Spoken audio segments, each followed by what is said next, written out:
Good evening and welcome to the North Metro Mayors Association's Legislative Candidate Forum. Thank you all for joining us here tonight. My name is Jamie Barthel. I'm the mayor of the city of Andover, and I'll be moderating this evening's forum. The North Metro Mayors Association was created in 1987 as a nonpartisan organization advocating for issues and opportunities of importance to the north suburban region of the Twin Cities.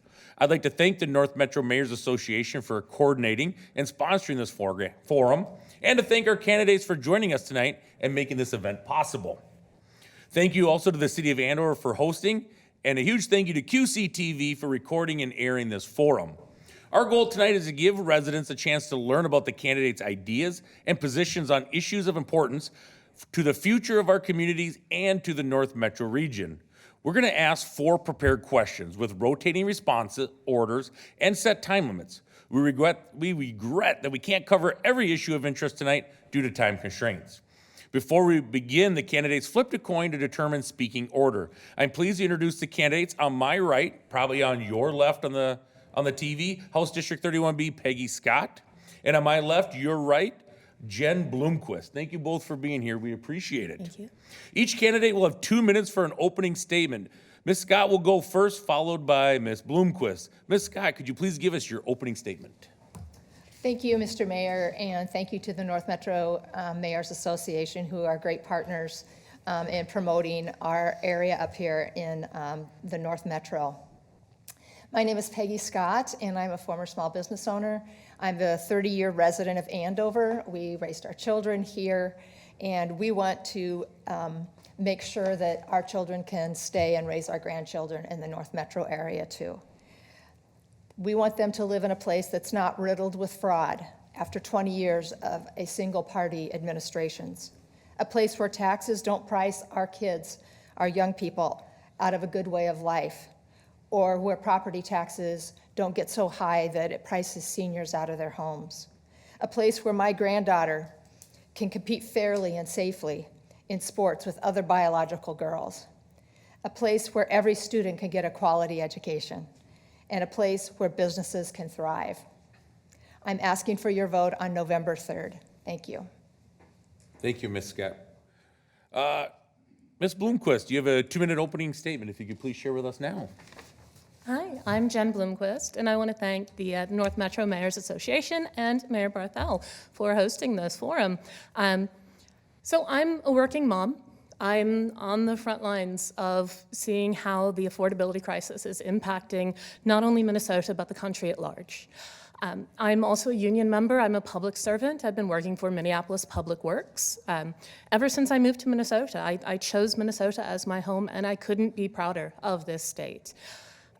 So I am running because I have watched my millennial cohorts struggle our entire lives.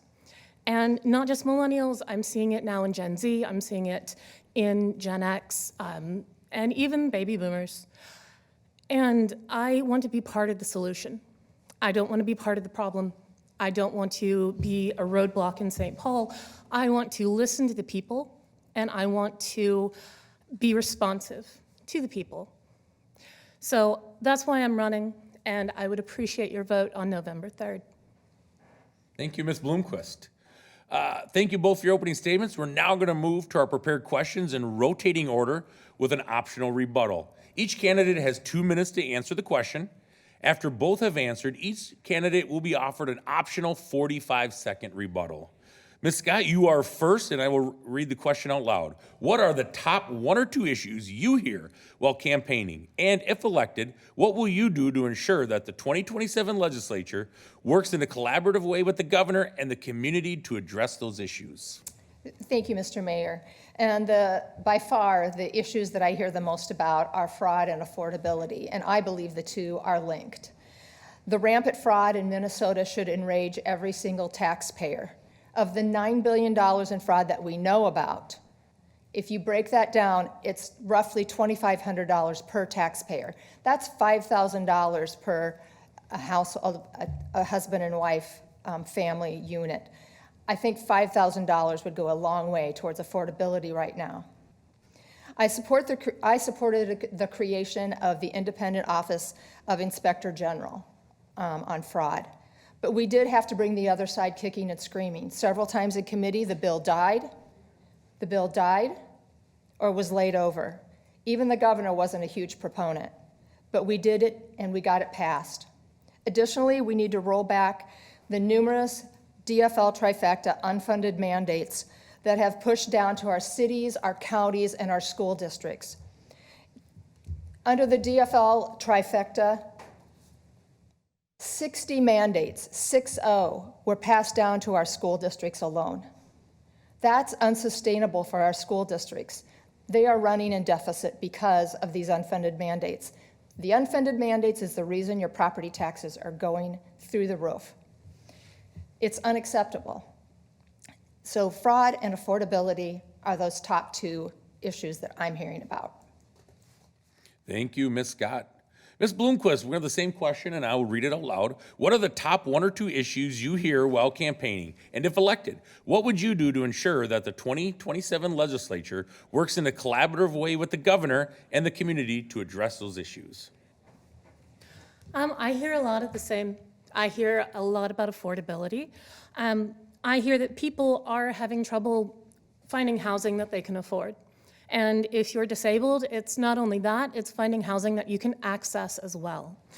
I'm hearing about kids who need school lunches. They need to have free school lunches because their parents can't afford housing and gas and groceries enough to send them to school with a full meal so that they can learn effectively. I'm hearing about power bills. I'm hearing utilities especially, that people can't afford their utilities. Power bills are skyrocketing. Food bills are skyrocketing. And by the way, all of those things, Representative Scott has voted against. She, in past legislative sessions, those are bills that she voted against. And those things would help the community, especially in rural areas like where I live in East Bethel. I mean, people need that assistance. And when you look at a state budget and you look at the Health and Human Services line item, that's important. That's important to see there because we need to take care of our people. We can't just let people die out in the cold. And yes, I hear about fraud as well, but I hear more about how in the last session, the GOP dragged their feet and blocked efforts, especially on 10 different DFL bills that were introduced during the last session that addressed fraud, that tried to combat fraud. And they've dragged their feet because they wanted to campaign on it. And as you can see, it's happening. It's happening now. So again, I want to go to St. Paul to be part of the solution, not part of the problem anymore. Thank you, Ms. Bloomquist. Ms. Scott, would you like to offer a 45-second rebuttal? Sure, just a short one. Number one, on school lunches for everyone, I did not vote against that. Or I did vote against that because a family in Edina that makes $150,000 a year, their kids don't need a free lunch. There was already free lunches for people that was means tested. That's the way it should have stayed. As far as voting against bills for fraud, I'd like my opponent to list out which ones those were. I passed a bill that I carried that gave transparency when payments were stopped to an entity that had been receiving government resources fraudulently. So I did a lot to help address the fraud issue and will continue to do so in St. Paul. Thank you. Ms. Bloomquist, would you like to offer a 45-second rebuttal? Oh, absolutely. Sure, go ahead. So I didn't mention any bills that Representative Scott voted against on fraud. I appreciate her votes to combat fraud in the state. But meals for kids shouldn't be means tested. $150,000 a year, while it sounds like a lot, really doesn't go that far anymore. When gas is $4.15 a gallon and groceries, 1 week of groceries can be $200. So yes, all kids deserve to eat, whether or not their family can pay for it. Hungry college students deserve to eat. Banning price gouging in an emergency, sliding scale fees for childcare, these are all good things, again, that Representative Scott voted against. Thank you. We're going to move on to question 2. Ms. Bloomquist, you are first. The question is, what transportation infrastructure priority in your district or the broader North Metro region do you think deserves more attention at the state level, and why do you see it as important regionally? So I travel Highway 65 every single day to get to and from work, or just to go get groceries, go get gas, get my car washed, just the normal things that people do. So I see that Highway 65 is a death trap. It's a death trap. And not only that, it's not sized appropriately for the size of the North Metro. The North Metro is growing.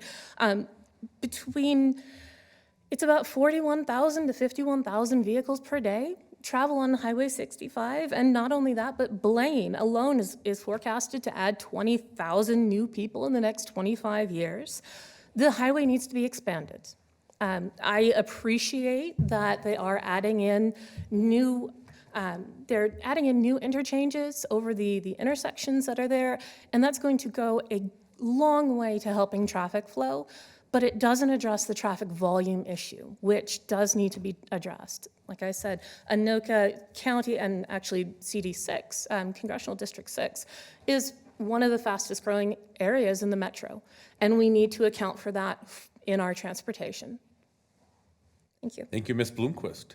Ms. Scott, same question, I'll read it out loud. What transportation infrastructure priority in your district or the broader North Metro region do you think deserves more attention at the state level, and why do you see it as important regionally?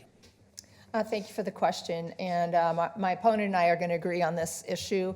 In addition to Highway 10, the improvements that have been made, those need to continue to be made, and they are, as Representative Niska said earlier, they're painful while they're happening, but it's making progress.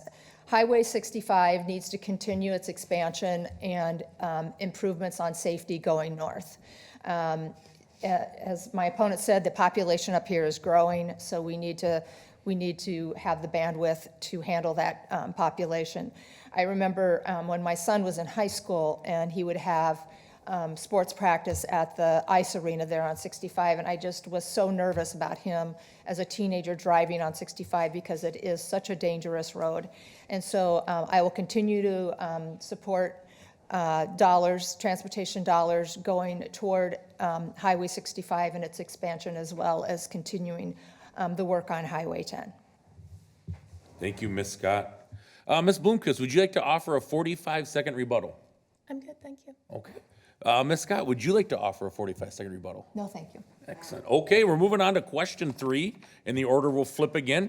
Question 3 is, the North Metro competes globally for businesses and workers alike. What policies would you support, whether focused on business growth, workforce and labor needs, or both, to help this region attract and retain them? Ms. Scott, you are first. Thank you, Mr. Mayor. In the recent years, we have made a lot of progress in the legislature in promoting the trades. There's more work to do. We've promoted having it taught and the exposure to the trades be more apparent in the high schools. And we've encouraged and passed laws for apprenticeship programs. But there's more work to do. Our manufacturers are still looking for good qualified employees. And we can point to St. Francis High School as being a leader in this area. They have a manufacturing facility at the high school, in case you didn't know that. They contract with MnDOT, and they do an exceptional job of training young people in the trades there. It's really a good and excellent program if you're not familiar with it. Businesses want stability in taxes and in regulation. The signal the Democrat trifecta gave was anything but that. By raising taxes $10 billion and spending every penny of an $18 billion surplus, that signaled to businesses that this is an unstable place to set up shop. The paid family medical leave program, while well-intended, and I certainly understand wanting time off. My daughter and son both had time off for when their children were born, and the need to take care of sick parents and the like. But this program is unsustainable in its current form, especially for small businesses. Can you imagine having 10 employees and 2 of them taking paid family and medical leave for up to 20 months out of the year? You lose a fifth of your workforce if they take the family leave and the medical leave back to back. What's a small business to do? I also think that collective bargaining units should be exempt from it. They had really good programs negotiated already. So those are some of the things that I would like to see moving forward in the legislature. Thank you. Ms. Bloomquist, same question, I'll read it out loud. The North Metro competes globally for businesses and workers alike. What policies would you support, whether focused on business growth, workforce and labor needs, or both, to help this region attract and retain them? Again, as a union member, I am very much in favor of protecting workers' rights. I would love to see the minimum wage increase, because we need to pay people what they're worth, and we need to pay people a living wage. I personally moved out here from California for a job because Minnesota just sounds like a fantastic place. And it really has been fantastic for me. Working conditions here are better than in California. And one of the things that would make those conditions even better would be universal health care for Minnesotans. That would take the burden off of businesses, it would take the burden off of workers to pay for rising health care costs, and it would spread it amongst everyone so that everyone had access to care and they can afford it as well. And as well with the North Star Promise that was recently passed, knowing that I have a 2.5-year-old, knowing that she will be able to access higher education if she wants, that takes such a load off of my mind. And I used paid family leave to go on maternity leave when I had her, and as the only income owner or only income generator in the house, that really took a load off of our family. That knowing that I would still have access to income even while I'm, getting my child through the first formative months of her life. So, and not only that, but a private paid family leave program would have cost $240 a year, and now that's 2 weeks of groceries. That's 3.5 tanks of gas. That's a car payment. People can't afford that sort of thing. So that's why we need to maintain the working conditions that we've built, and we need to protect our workers. We have enhanced protections for warehouse and packing plant workers, and I think that's important. Thank you. Ms. Scott, would you like to offer a 45-second rebuttal? No, thank you. Okay. Ms. Bloomquist, would you like to offer a 45-second rebuttal? Sure. Okay, go ahead. You have 45 seconds. So some of the things my opponent mentioned, Representative Scott mentioned, supporting trades, things like people going to school for EMT, to become an EMT, who are necessary and valuable in our society. Again, protections for warehouse and packing plant workers, and protections for small businesses. Those are all bills, and I can cite them all if she would like, that she's voted against in the last few sessions. So again, we need to protect workers, we need to protect small businesses, we need to protect family farms, and I will be the one to do that. Thank you. Moving on to question 4. Ms. Bloomquist, you'll be the first to answer this one, and let me read it out loud here. There is an ongoing debate about whether numerous housing and zoning decisions should be set by the state or left to local city governments. Where do you come down on that question, and why? As it's been said, local governments know their people, they know their communities. But we also have to be careful that we don't fall into modern redlining traps. We can't let the wealth gap continue to grow. We can't let some communities protect their wealthiest residents and keep out low-income families or minority families from their areas. So while I do believe that local governments have the best intentions at heart, sometimes the state needs to step in and make sure that we don't continue creating a wealth gap where families who are looking for starter homes are locked out of certain communities because there's a large parcel requirement in like a city like Oak Grove. who is right now discussing a proposal to go from a 2.5-acre parcel to a 2-acre parcel in their city. And what that does is that locks out development for apartments and townhomes, homes that are affordable for families who are just starting out. And even amongst the millennial generation, there's a gap between those who own homes and those who don't. And we need to address that gap, and we need to make sure that people who want to buy a house can, and they can afford to buy a house in their own communities where they want to stay. So, like I said, local control is fantastic. They know their residents, they know their communities, but we also need to make sure that we don't lock out people. Thank you, Ms. Bloomquist. Ms. Scott, same question to you, and I'll read it aloud. There is an ongoing debate about whether numerous housing and zoning decisions should be set by the state or left to local governments. Where do you come down on that question, and why? Thank you. It is a complex issue. I am traditionally a local control person. As was said before, the government that is closest to the people is the local government, the cities, and where the citizens have the most influence to affect change. I do think cities could look carefully at some of their ordinances and zoning in light of the housing shortage that we have right now. Things like aesthetics, brick fronts, of what's necessary, what's not. Could the minimum square footage be reduced minimally? Things like, does every home have to have an irrigation system?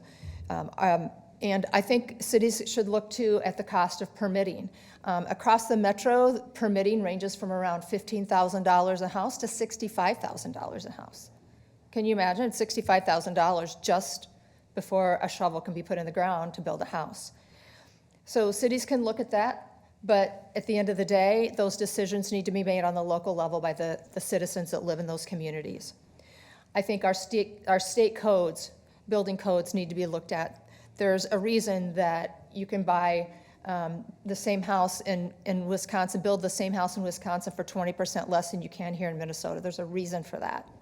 So I think it's a complex issue that needs many people to come to the table to solve it. Thank you, Ms. Scott. Ms. Bloomquist, would you like to offer a 45-second rebuttal? A short one. Sure. Sure. Go ahead.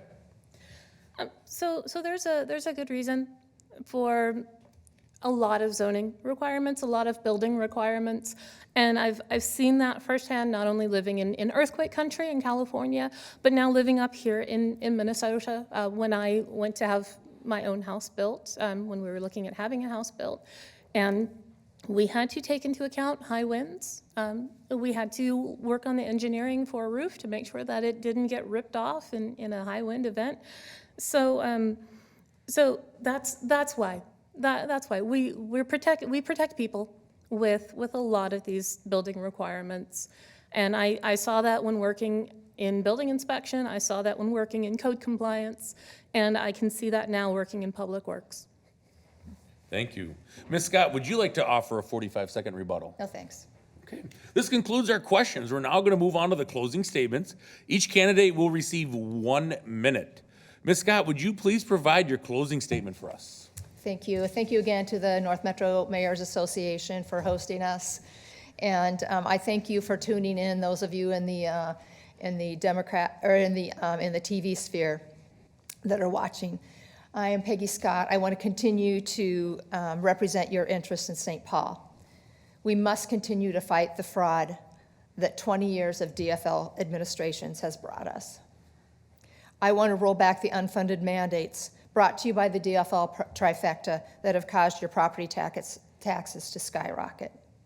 I want to continue to fight for common sense issues like girls-only sports that not one Democrat in the House supported.